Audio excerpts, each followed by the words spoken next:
গাজার মানুষদের উপর চলমান ইসরায়েলি বাহিনীর বর্বরতা সব সীমা পেরিয়ে গেছে। বিশ্ববাসীর কাছে অনেক আগে থেকেই ঘৃণিত ইসরায়েলি হায়নাদের গণহত্যা এবার জাতিসংঘের তালিকাতেও নথিভুক্ত হয়েছে ইসরায়েলের মানবতা বিরোধী কর্মকাণ্ড।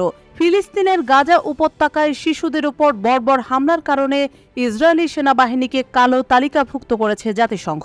ইসরায়েলি হামলায় হাজার হাজার শিশু নিহত ও আহত হওয়ার কারণে এ সিদ্ধান্ত নিয়েছে জাতিসংঘ। গত ৮ মাস ধরে গাজায় চলছে নির্বিচারে মানুষ হত্যা। নারী, শিশু থেকে শুরু করে বৃদ্ধ কেউ রেহাই পাচ্ছে না ইসরায়েলি বাহিনীর কালো থাবা থেকে।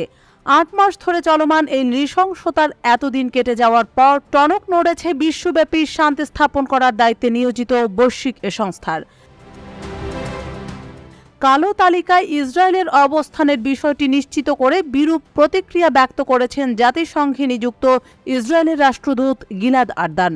সামাজিক যোগাযোগ মাধ্যম এক্সে তিনি বলেছেন, তিনি প্রজ্ঞাপন পেয়েছেন এবং জাতিসংঘের এমন পদক্ষেপে তিনি ক্ষুব্ধ।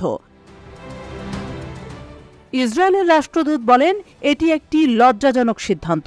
আমাদের সেনাবাহিনী হল বিশ্বের সবচেয়ে নৈতিকতা সম্পন্ন বাহিনী। এক ব্যক্তি আমাদের সেনাবাহিনীকে কালো তালিকাভুক্ত করেছেন। তিনি হলেন জাতিসংঘের মহাসচিব। তিনি সন্ত্রাসবাদকে উৎসাহিত করছেন। তিনি ইসরায়েলের প্রতি ঘৃণায় পরিচালিত। এই প্রতিবেদনটি আগামী 14 জুন জাতিসংঘ নিরাপত্তা পরিষদে উপস্থাপন করা হবে। তবে এ ব্যাপারে রয়টার্স বলছে ভিন্ন কথা। ব্রিটিশ এই গণমাধ্যমটি জাতিসংঘের এক কর্মকর্তার উদ্ধৃতি দিয়ে জানিয়েছে যে শুধু ইসরায়েলি সেনাবাহিনী নয়, ফিলিস্তিনি গ্রুপ হামাস এবং ইসলামিক জিহাদকেও এই তালিকায় অন্তর্ভুক্ত করা হবে।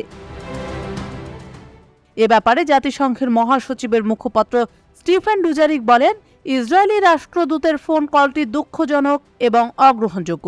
স্পষ্টভাবেই বলা যায়, এ ধরনের কিছু আমি আমার 24 বছরে এই সংগঠনের সাথে দায়িত্ব পালনকালে দেখিনি। শিশু বিষয়ক জাতিসংঘের বার্ষিক প্রতিবেদনে উঠে আসে চাঞ্চল্যকর তথ্য। এই প্রতিবেদনে শিশুদের বিরুদ্ধে সহিংসতায় পক্ষগুলোর সম্পৃক্ততার তালিকা দেওয়া হয়। এতে শিশুদের হত্যা ও আহত করার যাবতীয় প্রমাণাদি সহ শিশুদের উপর যৌন সহিংসতার তথ্য থাকে।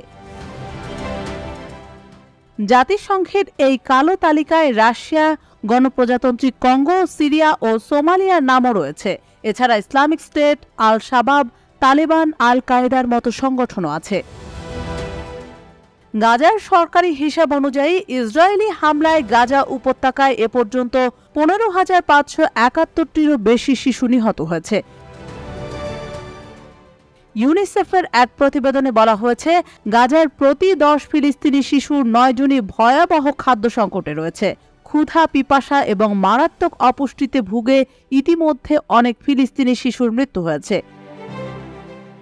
এই ইস্যুতে বিশ্ব খাদ্য সংস্থা গত সপ্তাহে জানিয়েছে, গাজার প্রতি 5 জন শিশুর 4 জনই প্রতি 3 দিনে অন্তত 1 দিন না খেয়ে কাটায়।